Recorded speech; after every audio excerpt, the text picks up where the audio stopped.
On करना भूल गया था मैं।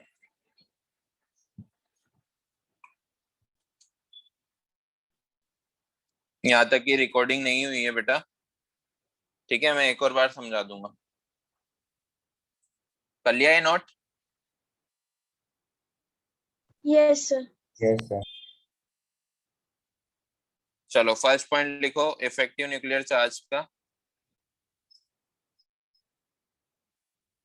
इन अ मल्टी इलेक्ट्रॉन सिस्टम, मैं बोल दूं आप लिख लोगे क्या अगर आवाज क्लियर आ रही है तो? Yes sir. Yes sir. चलो लिखो in a multi electron system, electron present in the inner shell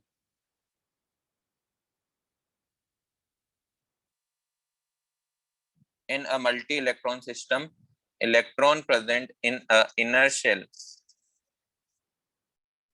act as a shield or screen for nucleus and differentiating electron. For nucleus and differentiating electron.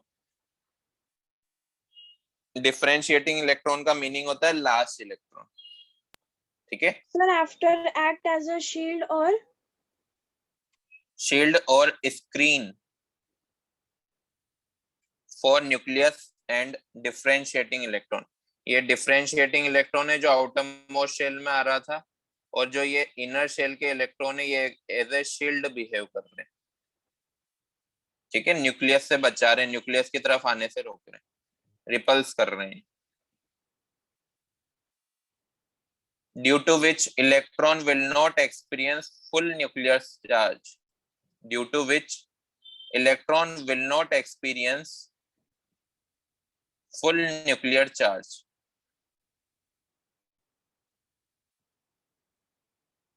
समझ आया वाला point जो मैंने अभी बताया आपको कि जो मल्टी इलेक्ट्रॉन सिस्टम होते हैं उसमें जो आउटर मोस्ट शेल वाला इलेक्ट्रॉन होता है, वैलेंस इलेक्ट्रॉन जिसको बोलते हैं, डिफरेंशिएटिंग इलेक्ट्रॉन जिसको बोलते हैं, वो न्यूक्लियस का पूरा चार्ज उस पर एप्लीकेबल नहीं होता है, क्योंकि जैसे 11 प्रोटॉन यहाँ पर उसको अपनी तरफ खींच रहे थे तो 10 इलेक्ट्रॉन उसको बाहर भी तो भेज रहे हैं, तो इफेक्टिवली कितने प्रोटॉन उसको अपनी तरफ खींच रहे हैं?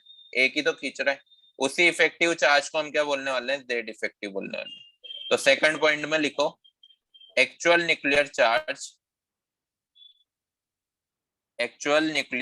charge experienced by the electron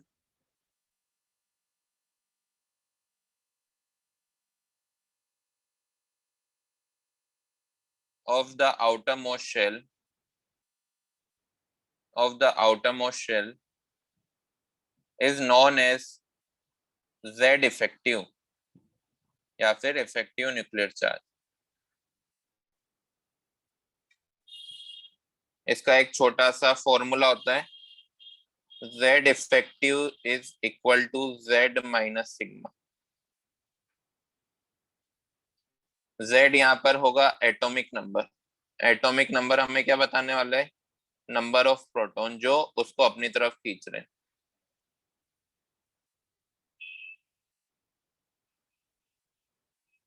sigma जो होता है वो होता है स्लेटर्स कांस्टेंट।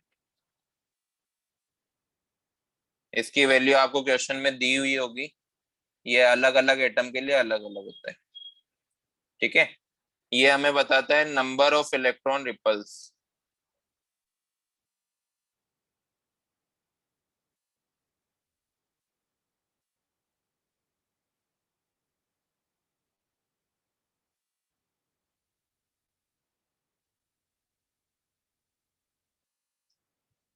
ठीक है, सिंपल सा क्वेश्चन आएगा अगर इस पे आया तो ये फॉर्मूला हमें याद रखना है। स्लेटर कांस्टेंट की वैल्यू क्वेश्चन में दी होगी, जो एटॉमिक नंबर होगा उससे स्लेटर कांस्टेंट माइनस कर दोगे तो जेड इफेक्टिव आ जाएगा। Clear? Yes sir. Next point लिखो, ये जो इनर शेल शील्डिंग बता रहे थे ना, उसको हम शील्डिंग इफेक्ट या फिर स्क्रीनिंग इफेक्ट भी बोलते हैं, ठीक है। वही लिख रहे हैं हम, repulsion create bye, third point में लिखो ये लिखने के बाद थर्ड पॉइंट लिखो, repulsion created by inner electron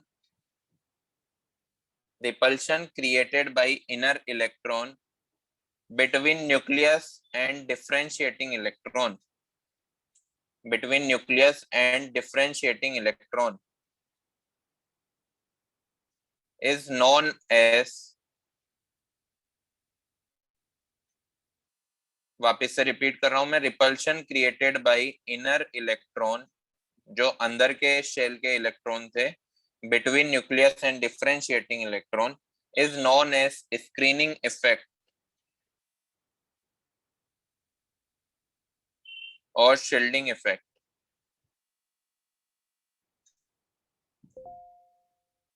ठीक है, अब जो लास्ट वाला पॉइंट है इस पे इंपॉर्टेंट साइन लगा देना। मैं इसको पहले समझा देता हूँ फिर बताता हूँ। आपको क्वांटम नंबर्स में टाइप ऑफ ऑर्बिटल्स बताए होंगे, है ना। ये होता है एस ऑर्बिटल। एस ऑर्बिटल का शेप कैसा होता है, स्फेरिकल, याद है ना। नोडल प्लेन 0 होता है, इलेक्ट्रॉन कहीं भी जा सकते हैं। ठीक है, तो जो आउटर मोस्ट शेल का इलेक्ट्रॉन आएगा उसको जगह तो ना देंगे वो। जैसे मान लो वो इस डायरेक्शन से आया, इस डायरेक्शन से आया तो सारे इलेक्ट्रॉन यहीं पर इकट्ठे हो जाएंगे उसको बाहर भेजने के लिए। जैसे वॉर होती है ना, वॉर, जैसे मान लो राजस्थान से पाकिस्तानी सोल्जर्स आ रहे हैं तो सारी इंडिया वाली फोर्सेस कहाँ जाएगी, राजस्थान में डिप्लॉयड हो जाएगी। वही काम यहाँ पर स्फेरिकल ऑर्बिटल कर रहा है, क्योंकि वो स्फेरिकल शेप का होता है, नोडल प्लेन उसमें 0 होता है, कहीं भी इलेक्ट्रॉन जा सकते हैं। तो ज्यादा प्रोबेबिलिटी है इलेक्ट्रॉन को वापस जाने की, अंदर नहीं आने देगा। मतलब ये जो होगा ये सबसे अच्छी आपको शील्डिंग प्रोवाइड करेगा एस ऑर्बिटल। बोलो बोलो Yes. ना, है ना। दूसरा होता है पी ऑर्बिटल। पी ऑर्बिटल का शेप कैसा होता है, डम्बल्ड शेप होता है, याद है ना, भूल तो नहीं गए। No, sir. तो जो इलेक्ट्रॉन एंटर हो सकता है वो ओनली 2 जगह से हो सकता है, या तो इधर से या इधर से, जहां पर हमारे डम्बल्ड नहीं है। डम्बल्ड के अंदर ही इलेक्ट्रॉन डेंसिटी आई होती है। नोडल प्लेन आपको पता होगा, जैसे आपने पी एक्स देखा, पी ऑर्बिटल 3 तरह के होते हैं ना, P X, P Y, P Z. तो नोडल प्लेन का होंगे ओनली पी एक्स पे होंगे, सॉरी नोडल प्लेन का होंगे P Y and P Z, जहां पे इलेक्ट्रॉन डेंसिटी 0 है। तो सारे इलेक्ट्रॉन का होंगे एक्सिस, एक्स एक्सिस पे होंगे। ठीक है, तो एस ऑर्बिटल से कमजोर शील्डिंग कौन दे रहा है, पी ऑर्बिटल। डी ऑर्बिटल को देखो, D orbital double dumbbell shape का होता है ना, पढ़ा है ना ये बेटा। ऐसे बिना उसके मत बोल Yes, देना कि sir. पढ़ा ही नहीं और आपने बोल दिया पढ़ा है। Yes, sir. पढ़ा ऑलरेडी है। पढ़ चुके हो ना। अब इसमें तो इलेक्ट्रॉन के आने की प्रोबेबिलिटी 4 जगह से हो रही है, यहाँ से भी आ सकता है, यहाँ से भी आ सकता है। तो ये उतनी अच्छी शील्डिंग नहीं दे पा रहा है, ये पुअर शील्डिंग देगा। पी से वीक शील्डिंग होगी किसकी, डी ब्लॉक की। एंड लास्ट होता है एफ ब्लॉक, जो लीफ लाइक शेप होता है। 7 इसमें इस तरह के, कितने हो गए, 6 है ना, ये 7, इस तरह के 7 लीव्स होते हैं। लीफ लाइक शेप होता है पी का, कॉम्प्लेक्स शेप होता है, ऐसे बोला जाता है। तो ये तो काफी डिफ्यूज्ड है, काफी जगह से इलेक्ट्रॉन एंटर कर सकता है, कर सकता है ना। तो सबसे पुअर शील्डिंग कौन दे रहा है, डी ब्लॉक दे रहा है, एफ ब्लॉक दे रहा है। तो ये किसका ऑर्डर होगा, शील्डिंग का। अब शील्डिंग को समझो, शील्डिंग क्या होती है। जो पुअर शील्डिंग दे रही है वो इलेक्ट्रॉन को अपने आप अंदर आने देगा। बहुत इंपॉर्टेंट है, इंपॉर्टेंट पॉइंट, साइन लगाना है इस पे, है ना, आगे बहुत काम आने वाला है। जिसकी शील्डिंग पुअर है, किसकी पुअर है, F block and D block की। वो मतलब कौन है, जैसे अभी तालिबान वॉर चल रहा है ना अफगानिस्तान में, तो जब तक वहां पे अमेरिकन फोर्सेस थी, क्या तालिबानी जो थे वो काबुल में एंटर हो पाए थे क्या, नहीं हुए थे ना। क्योंकि No, वो sir. कौन थे, वो अच्छी शील्डिंग प्रोवाइड कर रहे थे। अमेरिकन फोर्सेस जो थी वो अच्छी शील्डिंग प्रोवाइड कर रही थी, काबुल में तालिबान वालों को एंटर नहीं होने दे रही थी। लेकिन जैसे ही अमेरिकन फोर्सेस गई, वहां पे कौन सी फोर्सेस बची, अफगानी फोर्सेस बची, जो कि क्या कर रही है, पुअर शील्डिंग प्रोवाइड कर रही है, जिन्होंने तालिबान को इजीली एंटर होने दिया। तो पुअर शील्डिंग कौन बता रही है, D and F block. Outermost shell को इलेक्ट्रॉन को इजीली अंदर आने देगी, इजीली अंदर आने देगी। तो जो एटम की साइज है वो डिक्रीज होगी कि इंक्रीज होगी, डिक्रीज होगी ना, क्योंकि इलेक्ट्रॉन अंदर आ रहा है, आउटर मोस्ट शेल की जो डिस्टेंस है वो कम हो रही है, तो एटम श्रिंक हो रहा है, तो साइज डिक्रीज हो रही है। समझ आया? Yes, sir. Yes, sir. है ना? इसको जब हम साइज का वेरिएशन देखेंगे ना, तब एक और बार डिस्कस करेंगे। Now S orbital, P orbital, D orbital and F orbital के जल्दी से बनाओ, फिर हम इसके बारे में कुछ लिख लेते हैं।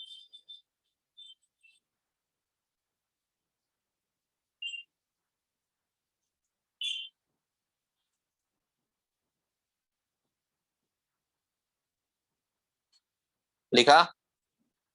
बनाओ, जल्दी बनाओ।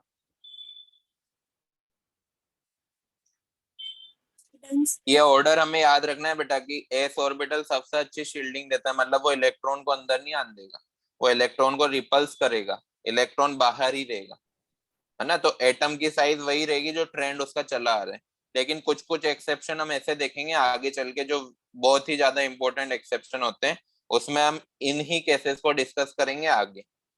तो ये अभी समझना बहुत जरूरी है। क्लियर? Yes, sir. कर लिया नोट? लिखो इसमें, S orbital is spherically symmetrical, s orbital is spherically symmetrical.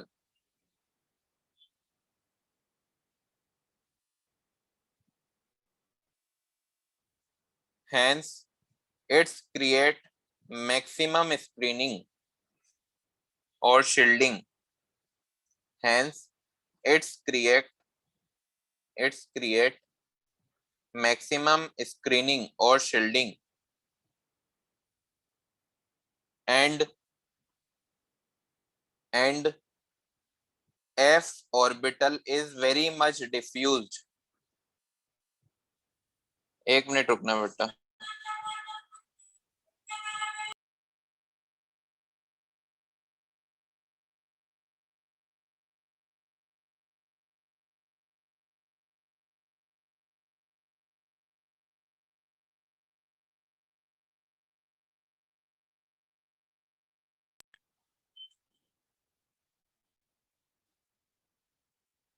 कहां तक लिख लिया था बेटा? And f orbital is very much diffuse, लिख लिया यहां तक? इन नेचर, आवाज आ रही है? Yes, sir. Yes, sir.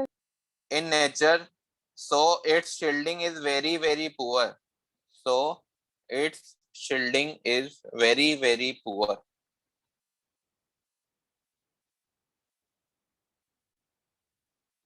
Clear? ये शील्डिंग का ऑर्डर है जो हमें याद रखना। सबसे अच्छी शील्डिंग देते हैं एस ऑर्बिटल्स, फिर उससे बुरी P, then D and F को हम पुअर शील्डिंग मानते हैं।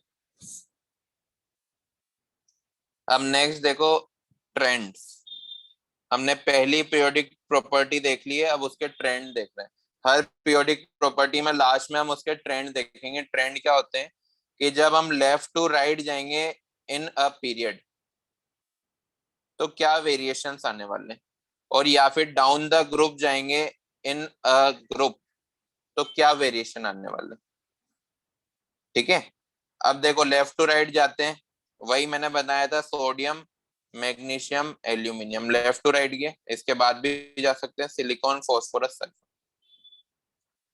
2,8,1 इसकी इलेक्ट्रॉनिक कॉन्फ़िगरेशन है, इसकी 2,8,2, इसकी 2,8,3, इसकी 2,8,4।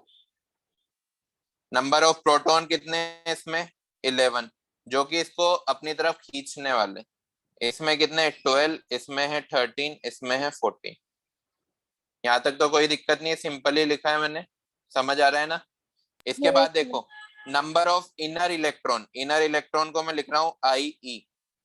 इसमें कितने? 10, इसमें भी 10 ही है। ये इनर इलेक्ट्रॉन ये हैं जो इनर शेल में प्रेजेंट है, सभी में 10-10 है ना? Yes, sir. मतलब Yes, खींचने sir. वाले 11 है, बाहर भेजने वाले कितने? 10। तो Z इफेक्टिव कितना होगा? 11 - 10। ऐसे कैलकुलेट नहीं करते, मैं ये ओनली समझाने के लिए बता रहा हूँ। ठीक है? हम 11 में से स्लेटर कांस्टेंट को माइनस करेंगे, ये 10 स्लेटर कांस्टेंट नहीं है।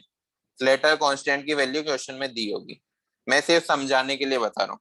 यहाँ पे भी 12 में से बाहर तो ओनली 10 ही बचेंगे, तो यहाँ पर तो 2 आएगा, यहाँ पर क्या आएगा 3, और यहाँ पर क्या आएगा 4।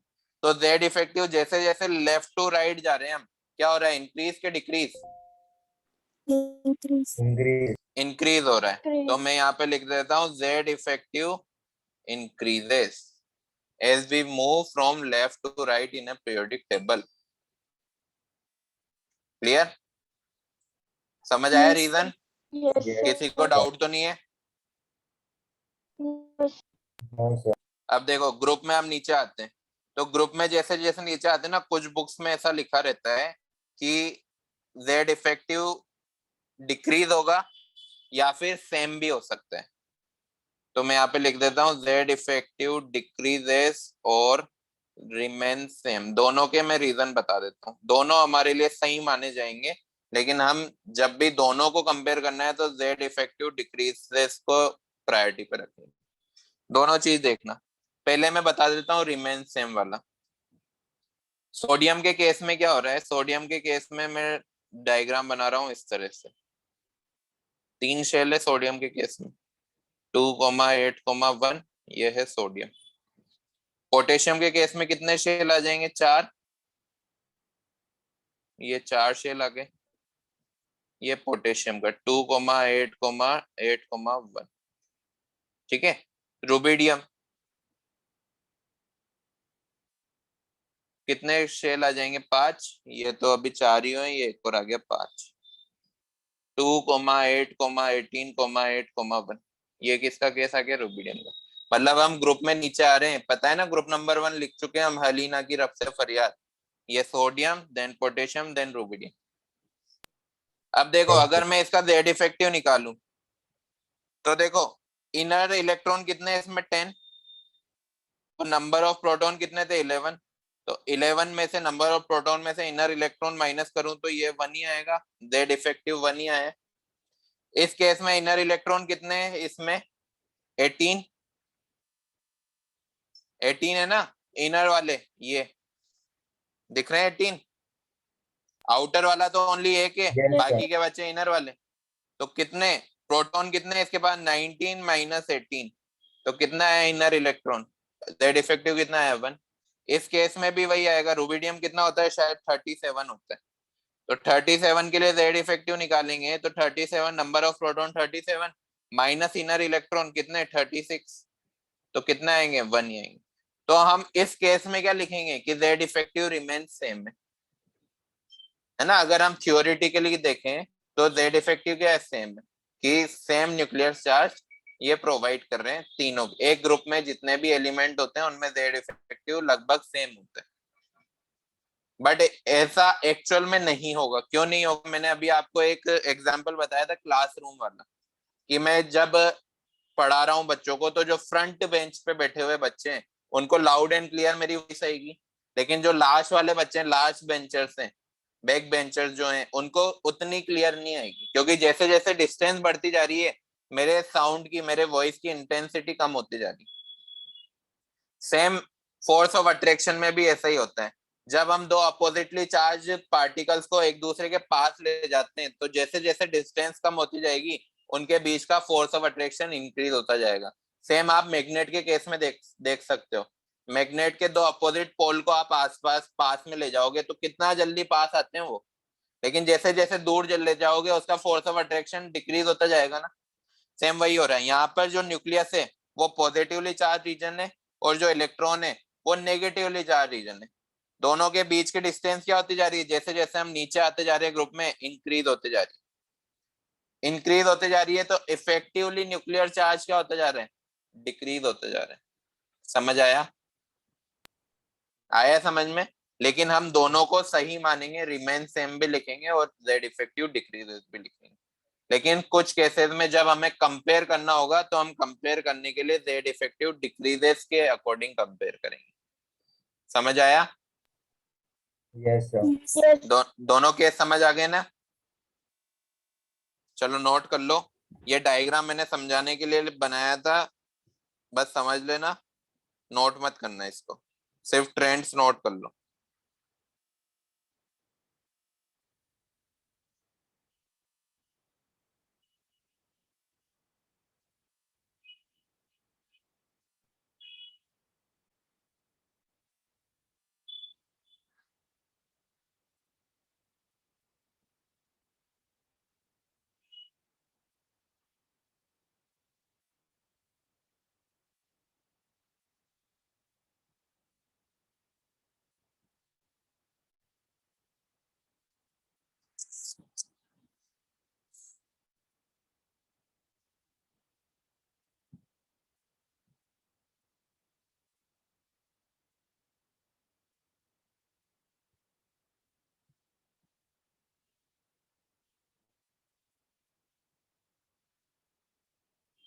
हो गया? सिर्फ ये ट्रेंड नोट करना है बेटा, Yes, sir. और दोनों के रीजन को कि किस वजह से ये ट्रेंड है उसको अपने दिमाग में रिवाइज करने की कोशिश करो कि आपको समझ आए कि नहीं आए। जब तक ये समझ नहीं आएगा ना बेटा, आगे बहुत ज्यादा लिंक होने वाली है ये चीज। ये वाला जो टॉपिक है पूरी केमिस्ट्री में लिंक होगा ये, तो समझना बहुत जरूरी है। कर दो erase. Yes, sir. Sir. Second property है एटॉमिक रेडियस। एटॉमिक रेडियस मैंने इसको लिखवाया था मॉलिक्यूलर पीरियोडिक प्रॉपर्टी में, उसका भी एक रीजन था, क्योंकि किसी की एटम एटम की रेडियस कैलकुलेट करना काफी ज्यादा डिफिकल्ट है। उसके दो तीन रीजन है। पहला रीजन तो आपने डी ब्रोगली वेवलेंथ में पढ़ा होगा, डी ब्रोगली प्रिंसिपल पढ़ा है कि जब इलेक्ट्रॉन रिवॉल्व करता है किसी भी शेल में तो उसका जो नेचर होता है वो वेव की तरह होता है, इस तरह से रिवॉल्व करे। Yes, sir. पढ़ा है ये? Yes. तो कोई Sir. उसकी स्पेसिफिक रेडियस नहीं होने वाली है ना। मान लो यहाँ पे रेडियस तो कम है, यहाँ पे रेडियस ज्यादा है, यहाँ पे कम है, यहाँ पर ज्यादा है, तो उसकी कोई फिक्स्ड रेडियस नहीं है। तो एटम के केस में, और एटम एक बहुत छोटी स्पीसी भी है, तो उसकी रेडियस कैलकुलेट करना भी काफी ज्यादा डिफिकल्ट है। तो जो एटॉमिक रेडियस होती है ना वो हम मॉलिक्यूल की हेल्प से लेते हैं। अब मॉलिक्यूल की हेल्प कैसे लेंगे, मैं आपको पहले थोड़ी सी थ्योरी लिखवा देता हूँ, उसके बाद हम जाते हैं कि कितने टाइप की एटॉमिक रेडियस होती है उस पर। जल्दी से इसमें एक पॉइंट लिख लो, हेडिंग लिखो atomic radius. It is defined as distance between nucleus and electron of outermost shell.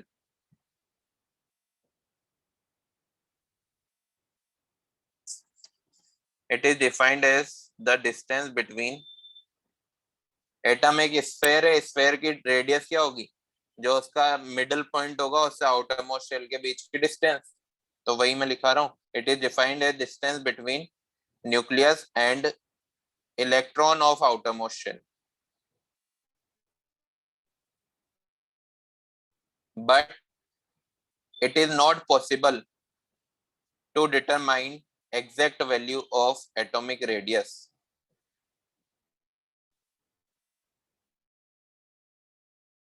But is not possible in the exact value of atomic radius due to, पहला रीजन है एटम इज टू स्मॉल, काफी छोटा होता है, atomic radius calculate करना इतना easy नहीं होगा। एटम डज नॉट हैव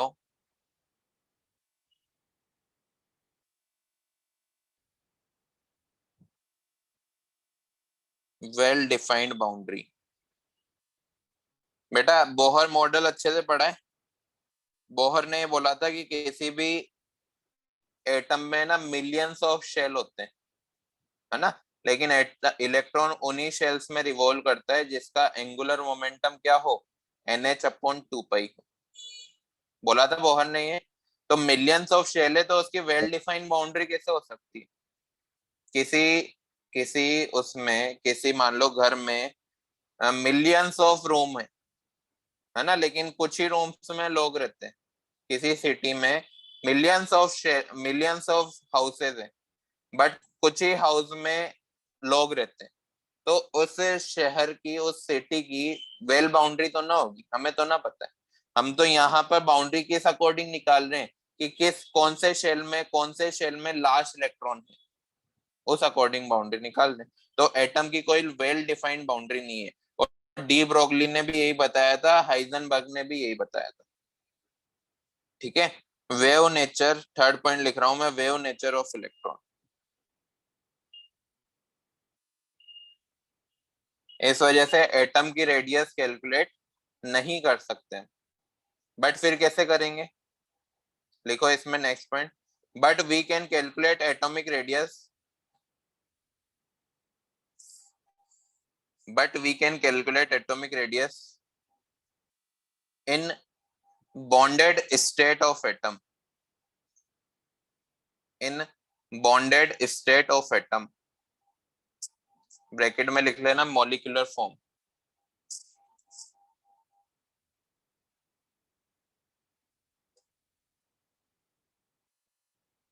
लिखा? Yes, sir. Yes, sir.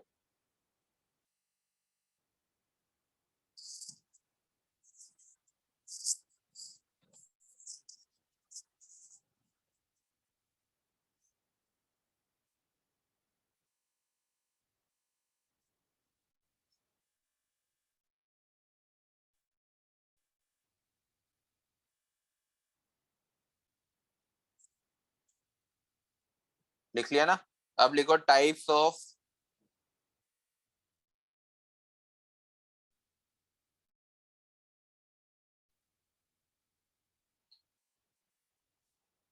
बेटा, 4 तरह की रेडियस हम पढ़ेंगे, लेकिन एटॉमिक रेडियस 3 ही टाइप की होती है। पहली होती है कोवेलेंट रेडियस, दूसरी होती है वॉन्डर वॉल रेडियस, और तीसरी होती है मेटेलिक रेडियस।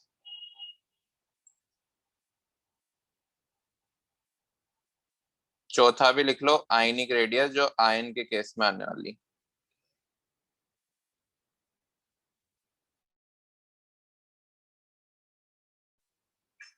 Yes.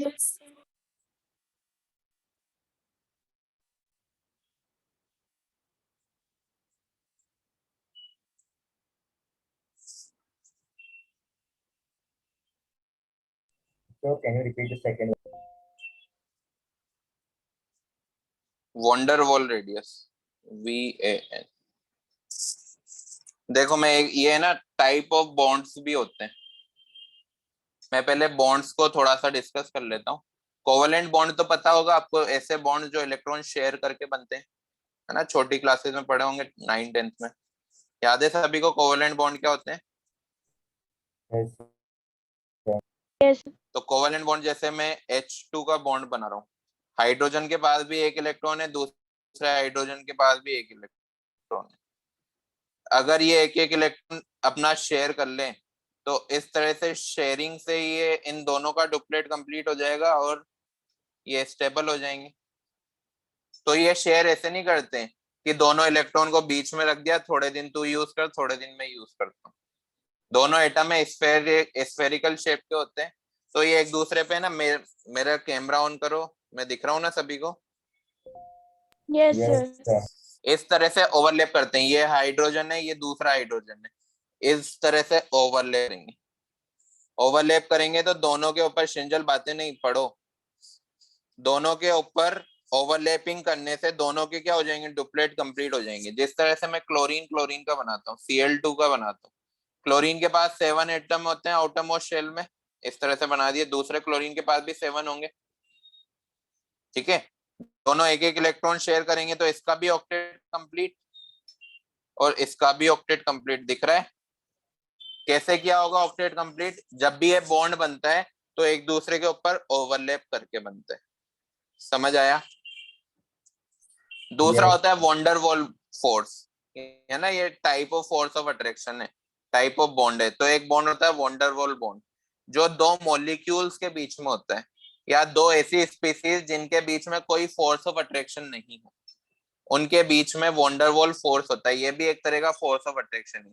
जैसे मान लो कि हमारे रूम में हाइड्रोजन गैस है, तो हाइड्रोजन का क्या सिर्फ एक मॉलिक्यूल होगा क्या? नहीं होगा ना, लाखों करोड़ों मॉलिक्यूल होंगे। तो वो मॉलिक्यूल एक Yes, sir. दूसरे के पास कैसे हैं, एक दूसरे के पास किस फोर्स से बाइंडेड है? वो फोर्स होता है वंडरवॉल फोर्स। जो फोर्स दो मॉलिक्यूल के बीच में वर्क करता है उसको क्या बोलते हैं? वंडरवॉल फोर्स बोलते हैं। समझ आया? जैसे इनर्ट गैस है, इनर्ट गैस जैसे मैंने मान लिया आर्गन गैस है, आर्गन भी अच्छी खासी क्वांटिटी में पाई जाती है एटमॉस्फेयर में, है ना, 0 CO2 के लगभग आसपास ही होती है। तो आर्गन जो गैस है, आर्गन के एटम आसपास कैसे घूमते हैं? या तो ऐसा होना चाहिए कि एक एटम उसका इंडिया में है तो दूसरा एटम उसका यूनाइटेड स्टेट्स में हो, इतना दूर दूर हो, लेकिन वो आसपास कैसे हैं? वो एक फोर्स से बाइंडेड है, उस फोर्स को हम क्या बोलते हैं? Van der Waals force. समझ आया? Yes, sir. मतलब जो ऑलरेडी स्टेबल है, जैसे मॉलिक्यूल तो स्टेबल हो जाते हैं ना, क्योंकि वो अपना ऑक्टेट कंप्लीट कर लेते हैं। जैसे Cl2 का मैंने देखा, दोनों क्लोरीन के एटम ने एक एक इलेक्ट्रॉन शेयर करके अपना ऑक्टेट कंप्लीट कर लिया, मतलब वो स्टेबल हो गए। मतलब अब ना तो उनको इलेक्ट्रॉन देने की जरूरत है ना इलेक्ट्रॉन लेने की जरूरत है, ठीक है ना, तो वो स्टेबल है। तो एक Cl2 का मॉलिक्यूल दूसरे Cl2 के मॉलिक्यूल के आसपास कैसे रहेगा? उस फोर्स की वजह से, जिसको बोलते हैं वंडरवॉल फोर्स। तो दूसरे टाइप का फोर्स समझ आया, van der Waals force. Yes. Yes, sir. तीसरा होता है मेटेलिक फोर्स, मेटेलिक बॉन्ड जो बनाते हैं। अब जैसे हमारे पास एक आयरन की रोड है, ये मान लो ये मैंने एक आयरन की रोड बनाई, क्या इसमें ओनली आयरन का एक एटम होगा क्या? No, sir. No, नहीं sir. होगा ना, millions No, sir. Billions of atom होंगे, है ना। तो वो एटम किस फोर्सेस की वजह से एक दूसरे से जुड़े हुए हैं, कितने पावरफुली जुड़े हुए हैं? देखो उसका जो मेल्टिंग पॉइंट, बॉइलिंग पॉइंट होता है ना मेटल्स का, काफी ज्यादा हाई होता है। क्यों होता है? क्योंकि उस बॉन्ड को ब्रेक करना बहुत ज्यादा डिफिकल्ट होता है, हमें काफी ज्यादा एनर्जी प्रोवाइड करनी पड़ती है तब जाके वो मेल्ट होता है ना। तो किस फोर्स से जुड़े हुए होंगे वो होंगे मेटेलिक बॉन्ड से जुड़े हुए। और मेटेलिक बॉन्ड है ना, इस तरह से एटम को टच करके बनता है, ऐसे बहुत सारे एटम एक दूसरे को टच करते हैं इस तरह से। वंडरवॉल फोर्स क्या करते हैं? एक दूसरे को ओवरलैप करते हैं इस तरह से। सॉरी, कोवलेंट बॉन्ड, ये है कोवलेंट बॉन्ड, ये है मेटेलिक बॉन्ड, और ये जो वंडरवॉल फोर्सेस हैं वो एक दूसरे से थोड़ी सी डिस्टेंस पे होते हैं, टच नहीं करेंगे, इसको बोलेंगे वंडरवॉल फोर्स या वंडरवॉल बॉन्ड। समझ आया? Yes, sir. Yes, आयनिक sir. बॉन्ड क्या होते हैं? जो कटायन और अनायंस के बीच में होते हैं, एक टाइप, ये कोई फिजिकल बॉन्ड नहीं होता है, ये एक फोर्स ऑफ अट्रैक्शन होता है जो कटायन और अनायन के बीच में होता है, जैसे Na+ एंड Cl-। तो Na+Cl- दोनों अपोजिटली चार्ज हैं, तो ये एक दूसरे से जाकर जुड़ जाएंगे क्योंकि एक दूसरे को अट्रैक्ट करते हैं, जैसे दो मैग्नेट को हम एक दूसरे से जोड़ देते हैं, दोनों अपोजिट फोर्सेस की होती है, इसलिए वो एक दूसरे से जुड़ जाती है। समझ आया? एक बार डिस्कस Yes. कर Yes, लेते हैं sir. तीनों टाइप के बॉन्ड्स, तीनों टाइप की रेडियस। अब मैंने आपको बताया कि जो रेडियस होती है उसको हम एटम के केस में कैलकुलेट नहीं कर सकते, लेकिन मॉलिक्यूल के केस में कैलकुलेट कर सकते हैं। तो पहला मैं मॉलिक्यूल के केस में कैलकुलेट कर रहा हूँ कोवलेंट रेडियस को। किसको? कोवलेंट रेडियस को। अभी मैंने थोड़ी देर पहले बताया कि कोवलेंट बॉन्ड जब बनता है तो वो दो एटम्स के ओवरलैपिंग की वजह से बनता है। किसकी वजह से? इस तरह की ओवरलैपिंग। अगर मैं इन दोनों एटम्स के न्यूक्लियस के बीच की डिस्टेंस निकाल लूं, ये न्यूक्लियस के बीच की डिस्टेंस है, इसको मैं बोल रहा हूँ डिस्टेंस d, और इसका डिवाइड बाई 2 कर दूं तो वो क्या होगा? कोवलेंट रेडियस के बराबर होगा। किसके बराबर होगा? कोवलेंट रेडियस के बराबर। समझ आया? अब आप Yes, बोलोगे sir. कि सर कोवलेंट रेडियस तो आपने यहां से निकाली, देखो इस तरह से निकाली, जबकि रेडियस तो क्या होनी चाहिए? न्यूक्लियस से उसके आउटर मोस्ट शेल की बीच की डिस्टेंस। तो इतनी जगह को क्यों नहीं आपने किया, ये वाली जगह क्यों नहीं आपने कंसीडर की? तो बेटा कुछ ज्यादा फर्क नहीं पड़ता है, हमें ना किसी भी एटम की एग्जैक्ट, एटम के रेडियस की एग्जैक्ट वैल्यू नहीं निकाल सकते। हाइजेनबर्ग ने बोला है ना कि उसकी एग्जैक्ट पोजीशन और एग्जैक्ट मोमेंटम नहीं बता सकते हम, उसी तरह से उसकी एग्जैक्ट रेडियस भी नहीं निकाल सकते। हम बस उसको कंपेयर कर सकते हैं कि ये एटम छोटा है, ये एटम बड़ा है। समझ आया? Yes, sir. तो कोवलेंट रेडियस क्या होगी? दो कोवलेंट बॉन्डेड एटम के न्यूक्लियस के बीच की डिस्टेंस डिवाइड बाई 2 हमारी कोवेलेंट रेडियस होगी। समझ आया? कोवेलेंट बॉन्ड कौन बनाते हैं? कोवेलेंट बॉन्ड हमेशा non metal plus non metal बनाते हैं। ठीक है।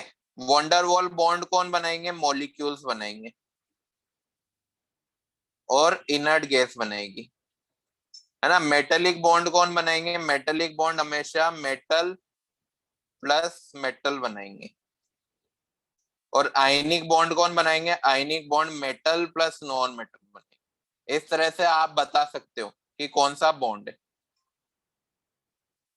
समझ आया? जैसे मैं अगर बोलूं CaO में कौन सा बॉन्ड है, तो Ca कैल्शियम क्या है? मेटल है। ऑक्सीजन क्या है? नॉन मेटल है। तो कौन सा बॉन्ड है? आयनिक बॉन्ड है। अगर मैं बोलूं H2O में कौन सा बॉन्ड है, तो H2O में कौन सा बॉन्ड है? कोवेलेंट बॉन्ड है, क्योंकि हाइड्रोजन इज ऑल्सो है non metal and oxygen is also non metal.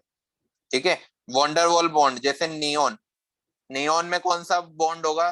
दूसरे नियोन के एटम के साथ ये वंडरवॉल फोर्स के साथ जुड़ा हुआ होगा। तो कौन सा बॉन्ड होगा? वंडरवॉल बॉन्ड होगा। मेटेलिक बॉन्ड जैसे आयरन, आयरन लाखों करोड़ों आयरन के एटम्स के साथ कौन से बॉन्ड के साथ जुड़ा हुआ होगा? मेटेलिक बॉन्ड के साथ जुड़ा होगा। पता कर सकते हैं किसी भी मॉलिक्यूल को देखकर कि कौन सा बॉन्ड प्रेजेंट है। समझ आया ना? Yes, sir.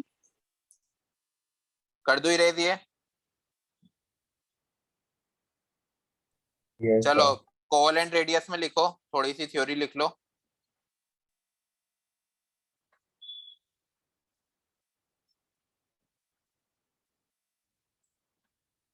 It calculated for, या फिर लिख लो डायरेक्ट, एक ही पॉइंट लिखो। ये तो समझ आ गया ना कोवेलेंट रेडियस होती क्या है, कि दोनों न्यूक्लियस के बीच के डिस्टेंस डिवाइड बाई 2 कर देंगे तो कोवेलेंट रेडियस आ जाएगी।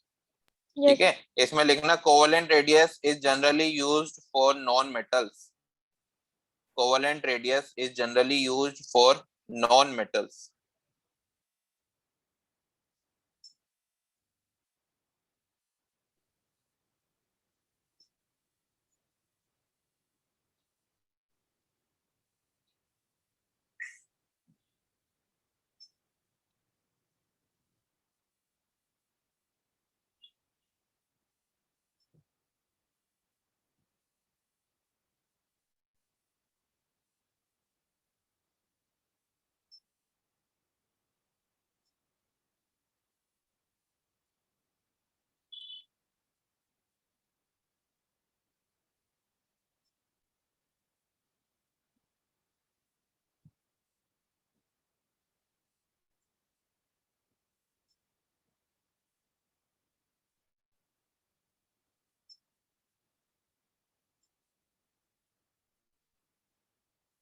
ठीक है। अब कोवेलेंट रेडियस में वापस से नीचे आओ। जो कोवेलेंट रेडियस होती है ना, दो तरह से हो सकती है। पहली होती है होमो एटॉमिक और दूसरी होती है हेट्रो एटॉमिक। नोट करो, ये दोनों में समझाता हूँ एक एक करके। बेटा समझ तो आ रहा है ना? कोई दिक्कत तो नहीं आ रही है? ये है होमो Yes, एटॉमिक, ये sir. है हेट्रो एटॉमिक। नोट करो।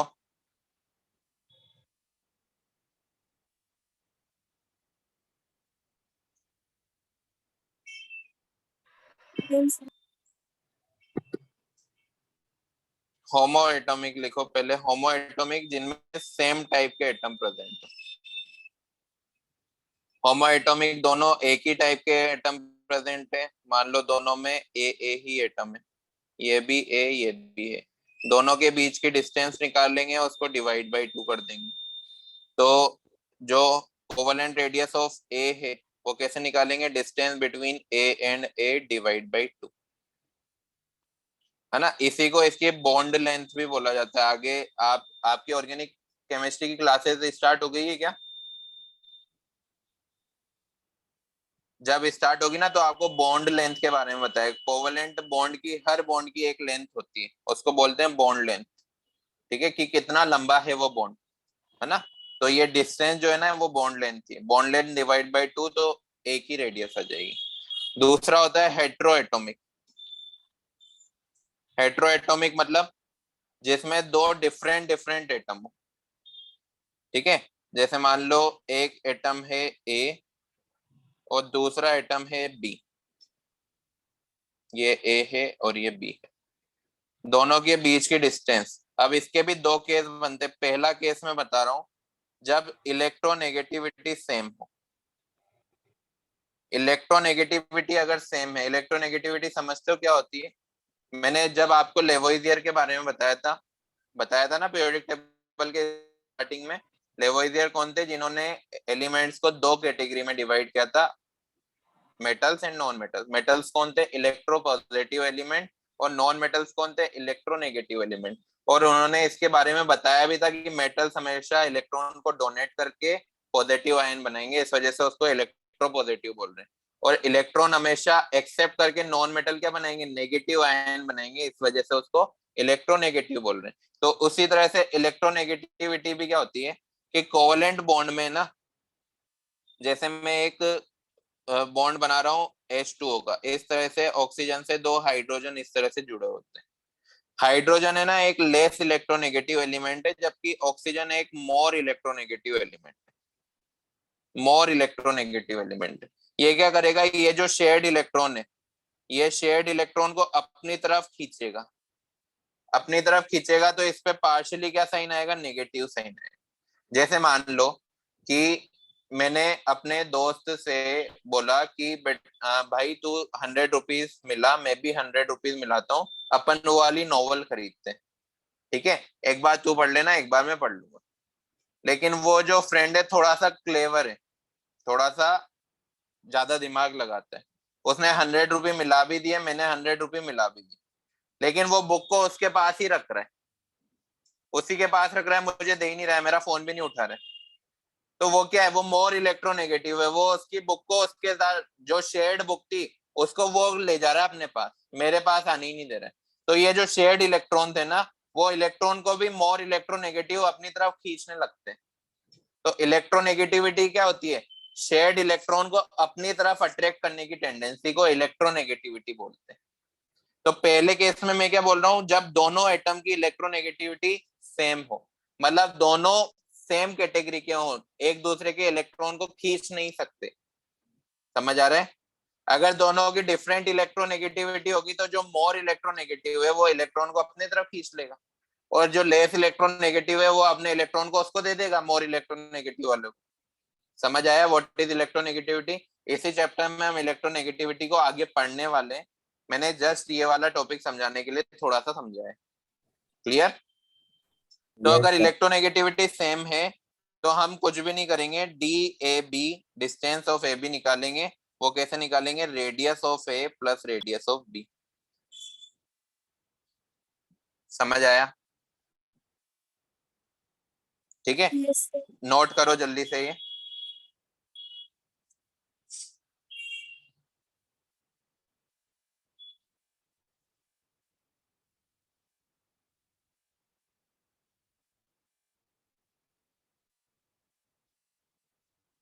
किया नोट?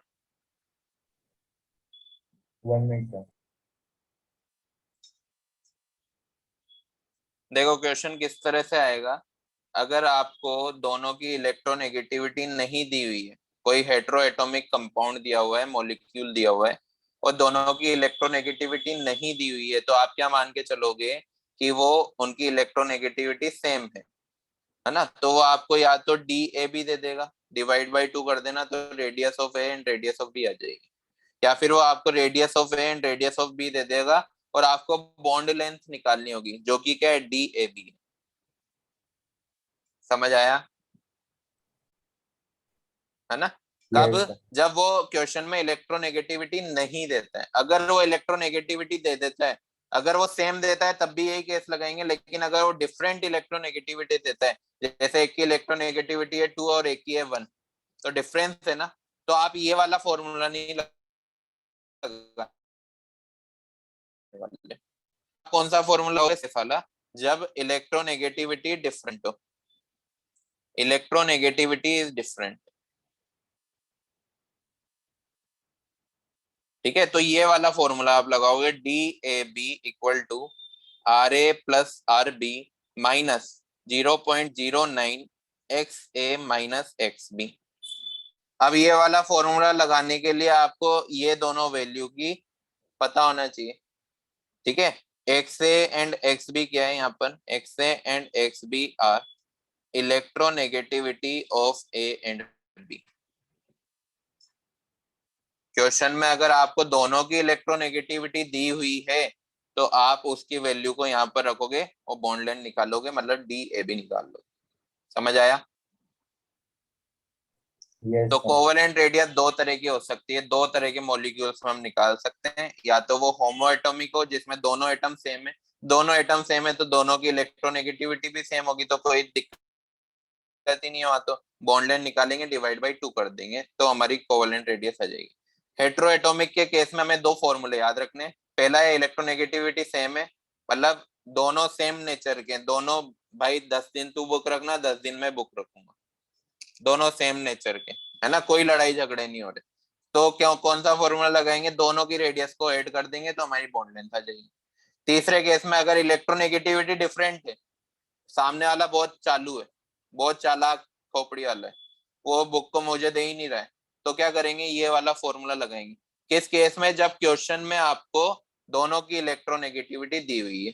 अगर नहीं दी हुई है तो हम दिमाग से नहीं सोचेंगे कि यार दोनों की इलेक्ट्रोनेगेटिविटी डिफरेंट होगी, तब हम क्या सोचेंगे कि दोनों की इलेक्ट्रोनेगेटिविटी सेम होगी, सेकंड वाला ये वाला फॉर्मूला लगा देंगे।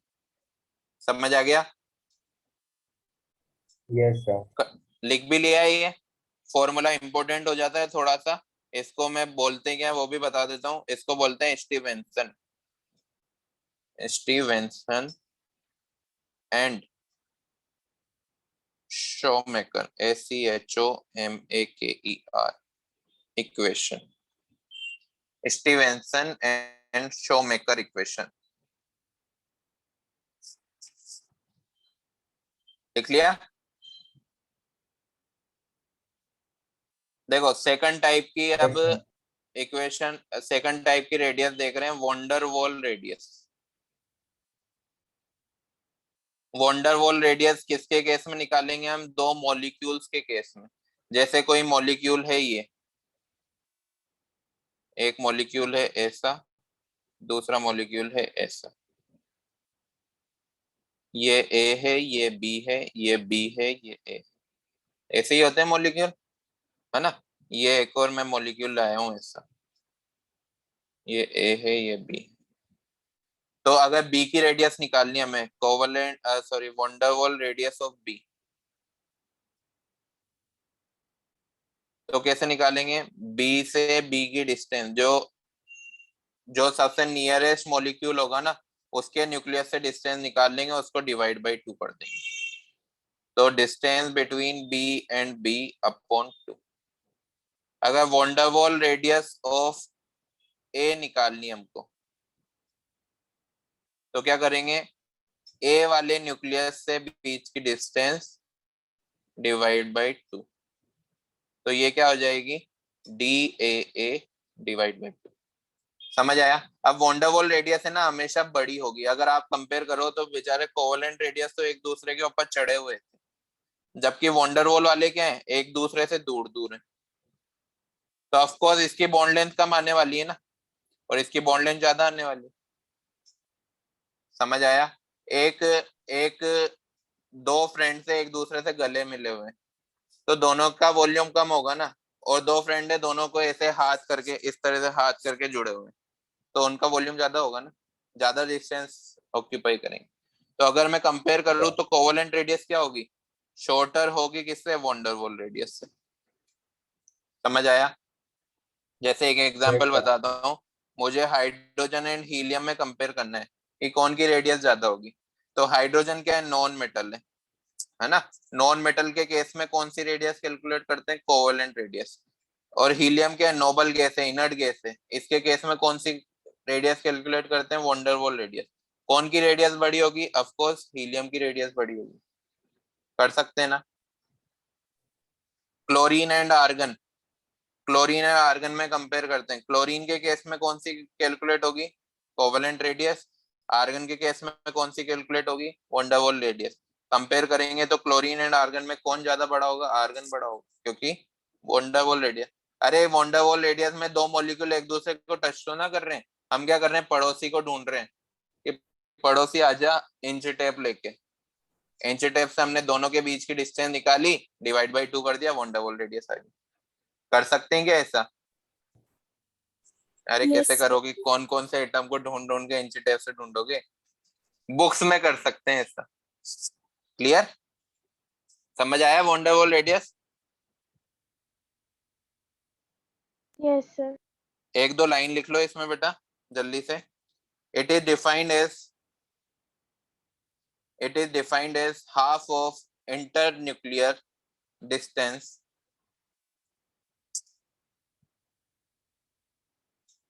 it is defined as half of internuclear distance between two nearest molecule.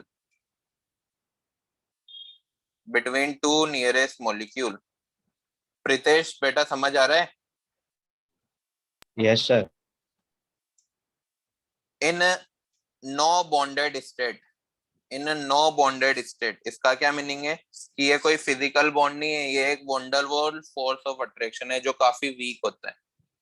थोड़ा सा हम एनर्जी देंगे, मॉलिक्यूल काफी दूर दूर चले जाएंगे। ठीक है, Sir, अब can you नोट repeat बना के the लिखो। definition? मैं वापस से रिपीट कर रहा हूँ। It is defined as half of internuclear distance between two nearest molecules in no bonded state.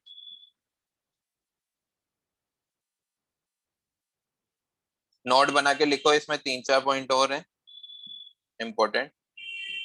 पहला पॉइंट लिखना, it is defined only for solid state. It is defined only for solid state. अब solid state में क्यों हम define कर रहे हैं? क्योंकि गैसियस स्टेट में नियरेस्ट मॉलिक्यूल को ढूंढना काफी ज्यादा डिफिकल्ट हो जाएगा, है ना? क्योंकि गैसियस स्टेट में क्या होते हैं, मॉलिक्यूल रेंडमली इधर से उधर मूव करते रहते हैं। इस वजह से ये ओनली किसके लिए एप्लीकेबल है? सॉलिड स्टेट के लिए डिफाइंड है। सेकंड लिख लिया, फर्स्ट पॉइंट लिख लिया? Yes sir. Next point Yes, लिखो, sir.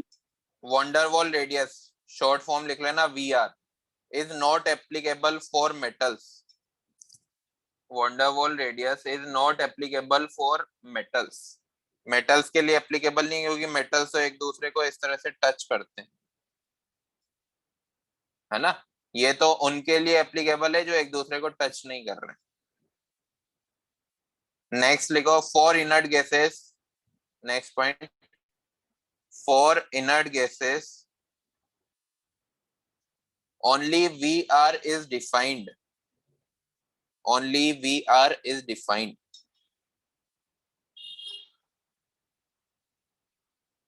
लास्ट पॉइंट लिखो, इनर्ट गैसेस के लिए हमेशा VR डिफाइंड होगी।